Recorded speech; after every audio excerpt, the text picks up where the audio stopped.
Bonjour à tous et bienvenue devant cette vidéo sur le verbe être au présent en anglais.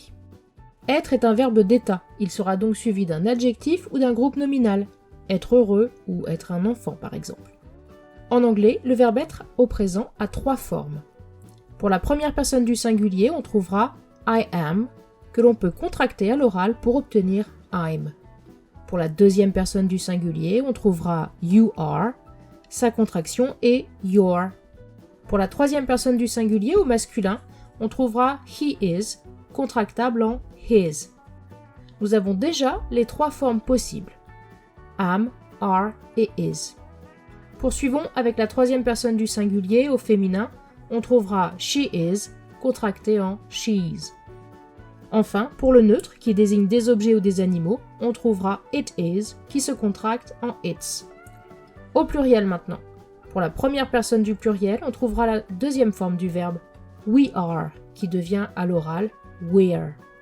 Pour la deuxième personne du pluriel, dont le pronom est le même qu'au singulier, on trouvera you are, contractable en your.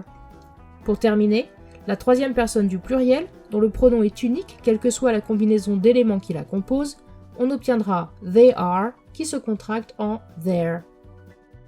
Passons à la forme négative. En anglais, la négation la plus commune est not. Le verbe être est le seul qui n'a pas besoin d'auxiliaire pour sa forme négative. Il suffit donc de mettre la négation juste après. Ce qui donne à la première personne du singulier, I am not, I'm not. Pour la deuxième personne du singulier, you are not, you're not.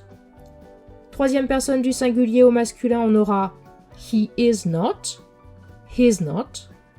Au féminin, she is not, she's not.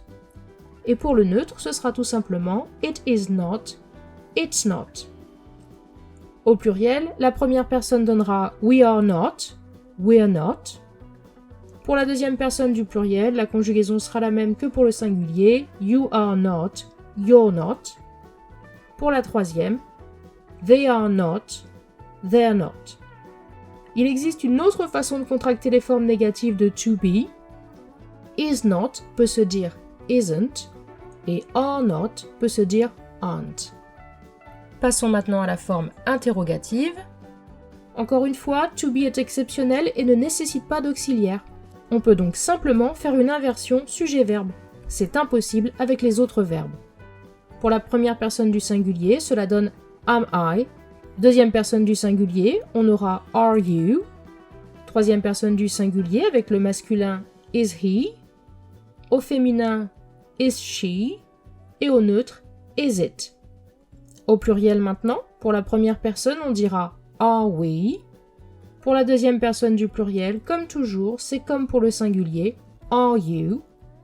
Et pour terminer, à la troisième personne du pluriel, on dira are they.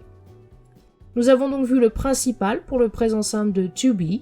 Merci pour votre attention et à bientôt pour une nouvelle vidéo.